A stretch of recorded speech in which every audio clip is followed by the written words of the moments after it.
मैं परमेश्वर का धन्यवाद देता हूँ। प्रभु ने एक बार फिर हम प्रत्येक को इकट्ठा होने का एक मौका दिया। आइए हम प्रार्थना कर कर हम शुरू करते हैं। हमारे स्वर्गीय पिता प्रभु जी, हम आपको धन्यवाद देते हैं पिता।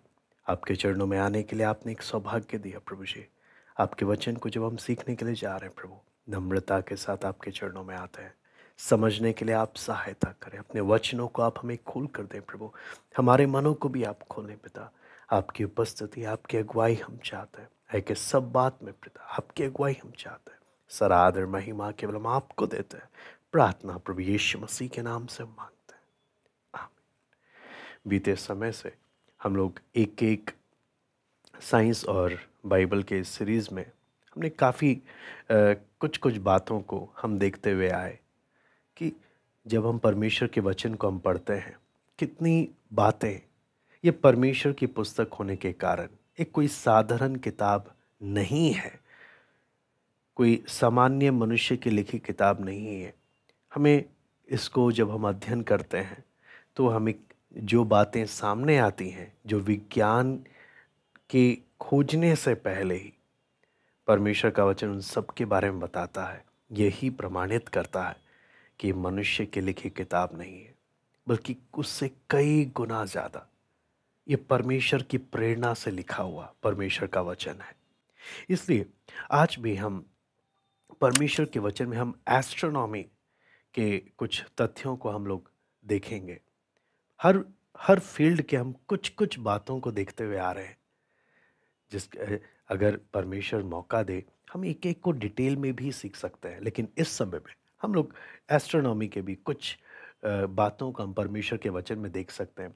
सबसे पहला वचन में जब हम उत्पत्ति की पुस्तक पहला अध्याय उसका 14 वचन जब हम देखते हैं, यहाँ पे लिखा है, फिर परमेश्वर ने कहा, दिन को रात से अलग करने के लिए आकाश के अंतर में ज्योतियां हों, वे चिन्हों और नियत समयों और दिनों और वर्षों के कारण हो। यहाँ पे लिखा है ज्योतियां, है ना।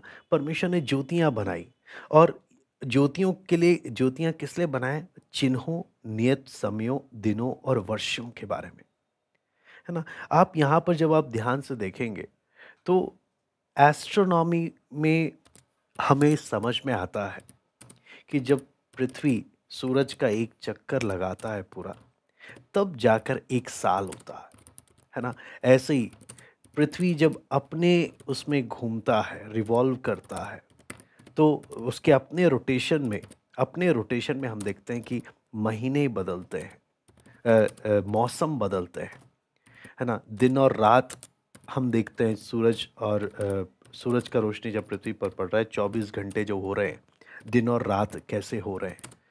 और ये सारी चीज़ें, वचन बोलता है कि परमेश्वर ने ये जो ज्योतियाँ बनाई, उसका पर्पस क्या था?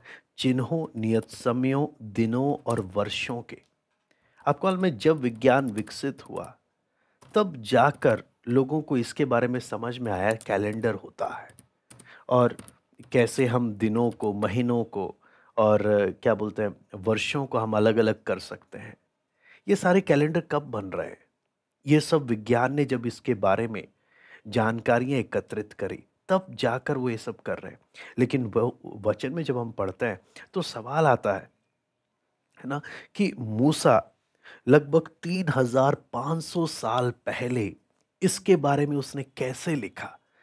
जब तक कि विज्ञान ने इस चीज़ों के बारे में कोई खोज नहीं की थी, उसको ये बातें कैसे मालूम चली? ये साफ प्रमाणित करता है कि मूसा जब लिख रहा है, ये परमेश्वर की आत्मा के प्रेरणा में लिख रहा है। कोई भी बात अपने खुद के मन से, खुद की बुद्धि से वो नहीं लिख रहा है। परमेश्वर की आत्मा उसे एक-एक बात लिखवा रही है। फिर वचन में हम आते हैं, यिर्मयाह की पुस्तक 33वां अध्याय उसका 22वां वचन। यिर्मयाह की पुस्तक 33वां अध्याय उसका 22वां वचन।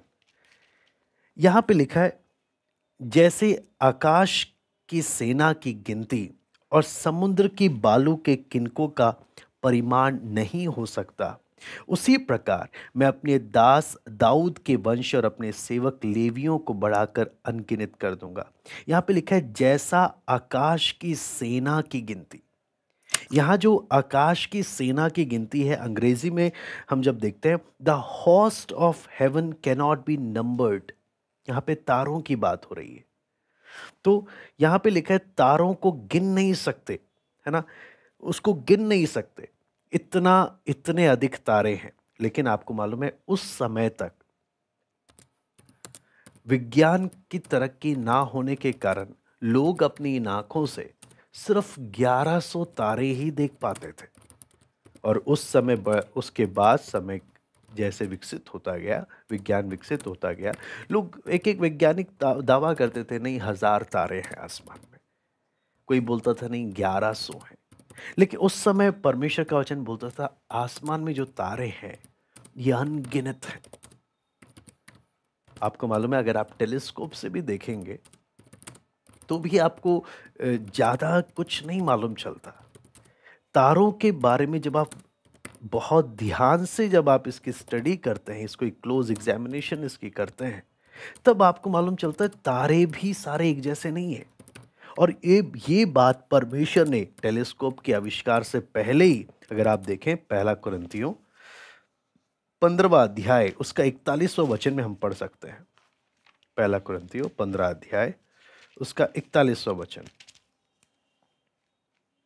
सूर्य का तेज और है, चांद का तेज और है, और तारागणों का तेज और है, क्योंकि एक तारे से दूसरे तारे के तेज में अंतर है। यानी तारों का जो रोशनी है वो भी सबका सेम नहीं है।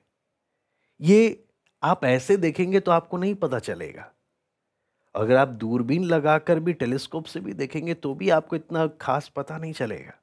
लेकिन जो बहुत क्लोजली स्टडी कर रहा है तारों के बारे में वही बता सकता है। विज्ञान की खोज होने से पहले, इस विषय में तरक्की होने से पहले, विकसित होने से पहले, वैज्ञानिकों को पता चलने से पहले ही परमेश्वर का वचन तारों के बारे में भी स्पष्टता से बताता है। तो हम एक एक बातें देख रहे हैं कि कैसे नियत समय, दिन, वर्ष कैसे आया। परमेश्वर ने ये सब पहले से ही प्लानिंग के, परमेश्वर की योजना में ये सब होने के कारण ये बनाया और वो लिख कर दिया कि मैंने ये सब इसलिए किया है।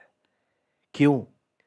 परमेश्वर समय की कीमत, समय को कीमत देता है, दिन को, महीने, वर्ष, हम सबको जो दिया गया समय है कितना कीमती है और कितना आशीष में वो समय है जब हम अपना समय, अपना दिन, जब हम अपने लिए नहीं, जब हम प्रभु की महिमा के लिए जीवन बिताते हैं। कितना आशीष में वो पल है जो हम प्रभु के लिए खर्च करते हैं। तो इसलिए हम एक एक बात देखते हैं, परमेश्वर का स्वभाव, परमेश्वर के काम को हम परमेश्वर के वचन में हम उसकी झलक देखते हैं। क्योंकि जिसने बनाया है वो, उसकी रचना कोई साधारण नहीं है और विज्ञान के विकसित होने से पहले ही उसने लिख कर दे दिया था। उसके आगे हम परमेश्वर के वचन में आपको मालूम है आउटर स्पेस के बारे में, है ना, हमारा स्पेस के बारे में हम पढ़ते हैं। व्यवस्था विवरण 10वां अध्याय उसका 14वां वचन। व्यवस्था विवरण 10वां अध्याय उसका 14वां वचन।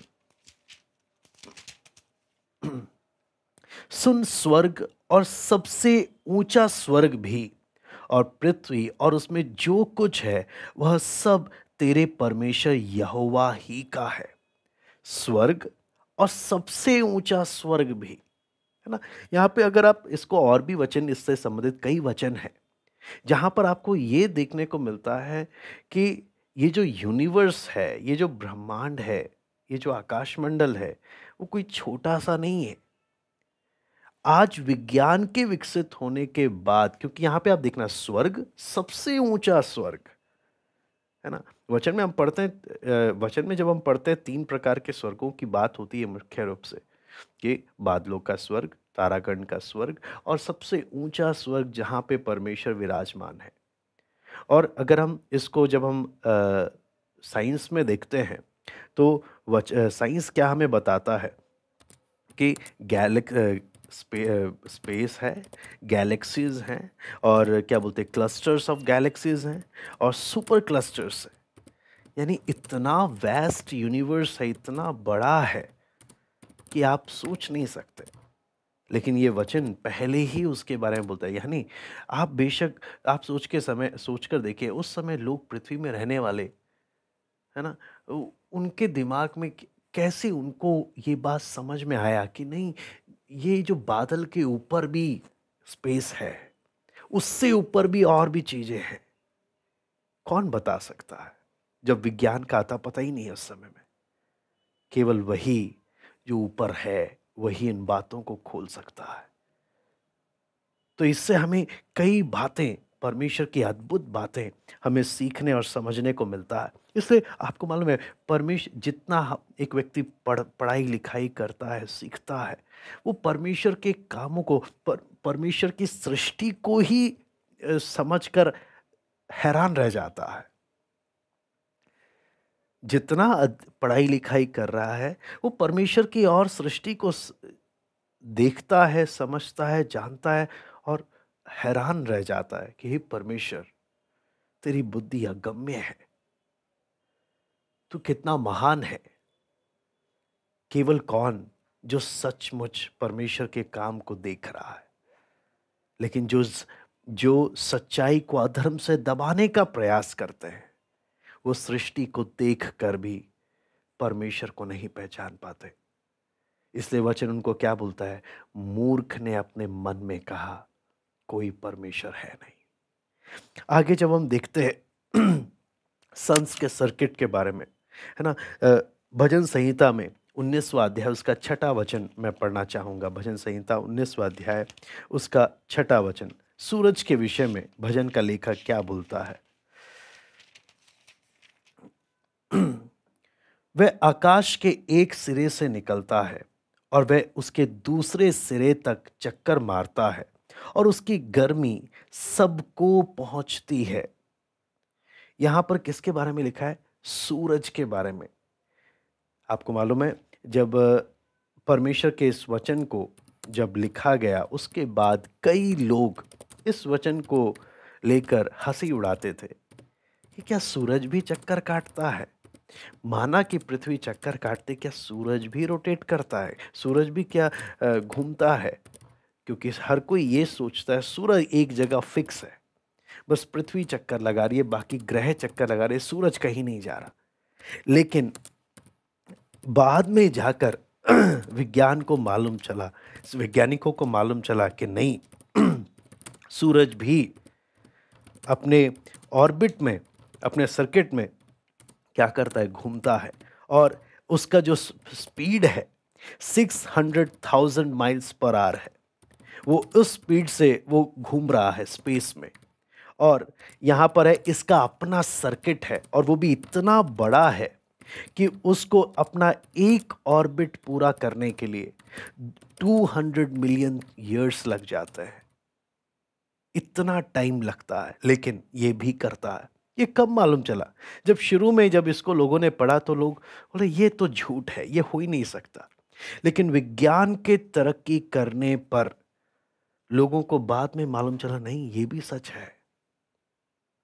इससे हमें क्या चीज मालूम चलता है? विज्ञान समय के साथ साथ बदलता है। लोगों की विचारधाराएं समय के साथ साथ बदलती हैं, लेकिन परमेश्वर का वचन सदैव अटल है, ये कभी बदलता नहीं है। वचन इसलिए खुलेआम चैलेंज करता है कि नहीं, जो लिखा है लिखा है, इसकी एक मात्रा या बिंदु भी बिना पूरे हुए नहीं टलेगा। ये जरा सा भी बदलेगा नहीं, जैसा लिखा है वैसा ही होगा। इसलिए मैंने कहा वचन बदलता नहीं है। लोगों के विचार बदल जाते हैं, वैज्ञानिक लोगों का इंटरप्रिटेशंस बदल जाता है समय के साथ साथ, लेकिन सत्य कभी बदलता नहीं। और हम पढ़ते हैं परमेश्वर का वचन सत्य है। उसके बाद पृथ्वी का अपने में रिवॉल्व करने के विषय में आपको मालूम है, जब हम प्रभु यीशु की बात को लूका रचित सुसमाचार उसका 17वां अध्याय उसका 24वां वचन जब हम पढ़ते हैं, लूका रचित सुसमाचार 17वां अध्याय उसका 24वां वचन, यीशु के आगमन के विषय में जब हम पढ़ते हैं, वहां पे लिखा है, क्योंकि जैसे बिजली आकाश के एक छोर से कौंद कर आकाश के दूसरे छोर तक चमकती है, वैसे ही मनुष्य का पुत्र भी अपने दिन में प्रकट होगा, है ना? और आपको यहाँ पर जब हम पढ़ते हैं, तो आगे आप यहाँ पर देखेंगे कि प्रभु के आगमन के विषय में हम क्या-क्या देखते हैं कि एक जना सो रहा है, 2 जने सो रहे हैं, एक उठा लिया गया, है ना? उस समय रात का टाइम बता रहे हैं। दूसरी जगह में खेत में काम कर रहे हैं लोग, ए एक उठा लिया गया, एक रह गया। यानी एक ही समय में दुनिया के एक कोने में रात है, दूसरे कोने में दिन है। ये बात आपको मालूम है, वैज्ञानिकों को, विज्ञान को 15वीं सदी में जाकर पता चला। उससे पहले लोग सोचते थे यहां पर रात है तो पूरी दुनिया में रात है। लोग ये सोचकर चलते थे। लेकिन प्रभु यीशु ने 2000 साल पहले इस बात के बारे में बताया कि प्रभु का जो गुप्त आगमन होगा कैसे होगा। कुछ सो रहे होंगे, 2 सो रहे हैं, एक उठा लिया जाएगा। कुछ खेत में काम कर रहे होंगे, उसी समय में एक उठा लिया जाएगा, एक रह जाएगा। ये क्या बताता है? पृथ्वी रिवॉल्व कर रहा है। ये बात 15वीं सदी में जाके वैज्ञानिकों को पता चला, और कि कैसे एक ही समय में दिन और रात पृथ्वी में होते हैं, है ना? तो उसके बाद अगला बात जो हम वचन में पढ़ते हैं, एक्सपैंडिंग यूनिवर्स, है ना? विज्ञान बताता है। भजन संहिता 104 का 2 मैं पढ़ना चाहूंगा। भजन संहिता 104 का 2।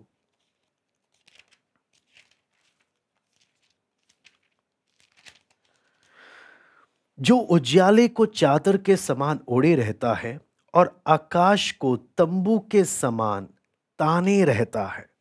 अंग्रेजी में हम पढ़ते हैं stretches out the heavens like a curtain. यानी जो यूनिवर्स को एक्सपैंड कर रहा है। आज वैज्ञानिक लोग ये समझने लगे हैं कि भाई ये जो यूनिवर्स है ना, एक ही जगह पर बस फुल स्टॉप नहीं लग गया, ये फैलता जा रहा है, बढ़ता जा रहा है। और अभी तक वैज्ञानिकों का कहना है कि हमने यूनिवर्स के बारे में सिर्फ 3% ही जाना है। अभी कितना कुछ है जो जानना रहता है। ये सोचकर आप देखें कि सृष्टिकर्ता कितना बड़ा है, कितना महान है। हम इंसान उसकी बनाई हुई सृष्टि को भी अभी तक पूरा नहीं समझ पाए। लेकिन फिर भी कई लोग क्या दावा कर देते हैं कि नहीं, कोई परमेश्वर है ही नहीं। इसलिए वचन उन्हें कौन सा नाम देता है? मूर्ख।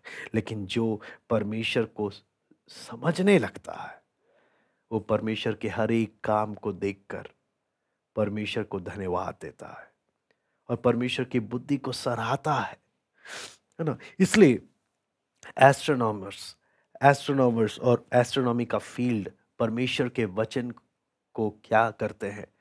पुष्टि करते हैं कि हाँ, वचन जो कहता है वो वास्तव में सच है। इसलिए आपको मालूम है, ना सिर्फ ये 104 का 2 में वचन के कई अध्याय में कई आयतें हैं जहाँ पर इसके बारे में लिखा है। लेकिन जो एस्ट्रोनॉमी जो इस बात को बताता है, 1964 में डॉक्टर आर्नो पेंजियास और रॉबर्ट विल्सन जो बेल के लैब के थे, उन्होंने देखा कि सारी दिशाओं से एक आवाज़ आ रही है। और जब उन्होंने इस पर रिसर्च किया तो उनको मालूम चला कि ये जो आवाज़ है ये बिग बैंग का एविडेंस है, जिसे आगे चलकर जिसे नाम ये दिया गया रेडियो इको ऑफ क्रिएशन, ये नाम दिया गया। और पेंजियास ने खुद इस बात को माना और कहा कि अगर इसके बारे में जानना है तो सबसे बेस्ट रिसोर्स जहां पर हमें इसके बारे में पढ़ने को मिलता है वो है परमेश्वर का वचन। क्यों? परमेश्वर का वचन पहले से ही बताता है यूनिवर्स कैसे आया, ये सारी सृष्टि कैसे आई। यानी एस्ट्रोनॉमर्स खुद वचन को पुष्टि करते हैं। एस्ट्रोनॉमी का फील्ड वचन को पुष्टि करता है। हर एक प्रमाणित विज्ञान वचन की पुष्टि करता है। क्यों? लोगों ने तो बाद में जाना, परमेश्वर ने तो पहले ही इसको लिख कर दे दिया। आपको मालूम है, जब ये सब पढ़ते हैं ना, एक बात हर कोई अगर पीछे मुड़कर देखे, प्रभु यीशु का जब जन्म हुआ, चरवाहों को परमेश्वर ने दूत भेजे, जिन्होंने जाके चरवाहों को बताया, देखो बेतलहम में एक तुम्हारे उद्धारकर्ता का जन्म हुआ है, वो तुम्हें चरनी में पड़ा मिलेगा। परमेश्वर ने दूत भेजा किनके पास? चरवाहों के पास।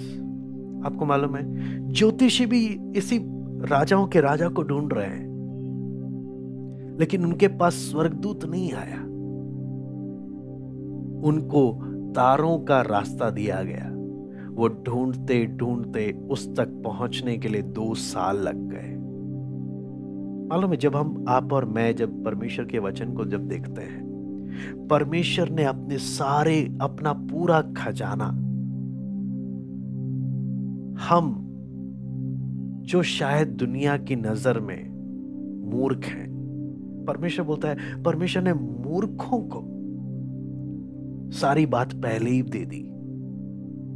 लेकिन जो दुनिया के ज्ञानी हैं, वो इसकी लिखी बातों को उनके पास ना होने के कारण उनको इस बारे में ढूंढते ढूंढते, सीखते सीखते, काफी समय के बाद जाकर वो एक एक नई नई चीजों की डिस्कवरी कर रहे हैं, जबकि उन सब के बारे में परमेश्वर ने पहले ही लिख कर दे दिया और हमारे हाथ में पहुंचा दिया। मैं बोलता हूं, परमेश्वर का वचन, परमेश्वर की आत्मा के द्वारा यदि आप और मैं अध्ययन करेंगे और ये प्रार्थना करेंगे, प्रभु मेरी आंखें खोल दे कि मैं तेरी व्यवस्था की अद्भुत बातें देख सकूं, तो मैं कहूंगा ये किताब फिर आपके लिए कोई साधारण किताब नहीं रहेगी। भजन का लेखक बोलता है, तेरा वचन हजारों रुपयों, मोतियों सबसे कीमती है। लेकिन हम दिल से अपने आप से पूछे, क्या उतना ही कीमती क्या आप और मैं समझते हैं इसको असली में, या ये सिर्फ कहने की बात है? अगर हम कीमती समझने लग गए, परमेश्वर ने अगर समझ खोल दिया, हम केवल परमेश्वर को दिल से धन्यवाद देंगे। प्रभु कितना बड़ा सौभाग्य है, तूने मुझ तक अपना वचन पहुंचा दिया। मैं उम्मीद करता हूं हमने एस्ट्रोनॉमी के फील्ड का कुछ झलक परमेश्वर के वचन में देखा कि ये कोई साधारण किताब नहीं, ये परमेश्वर की अद्भुत पुस्तक है। आइए हम प्रार्थना करते हैं। हमारे स्वर्गीय पिता, प्रभु जी, हम आपको धन्यवाद देते हैं। प्रभु आपसे विनती प्रार्थना करते हैं, पिता हमें एक एक को इन वचनों को जो हमने सीखा समझने के लिए सहायता कर।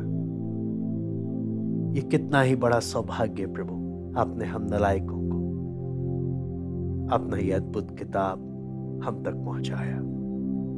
हमें मन दिया कि हम इसको अध्ययन करें, सीखें, जानें। प्रभु विनती प्रार्थना करते हैं हर एक आपको जानने पाए, कोई भी नाश ना होने पाए। प्रभु आपकी दया हम मांगते हैं, सब बात को हम आपके हाथ में सौंपते हैं। सरादर महिमा केवल हम आपको देते हैं। प्रार्थना प्रभु यीशु मसीह के नाम से मांगते हैं।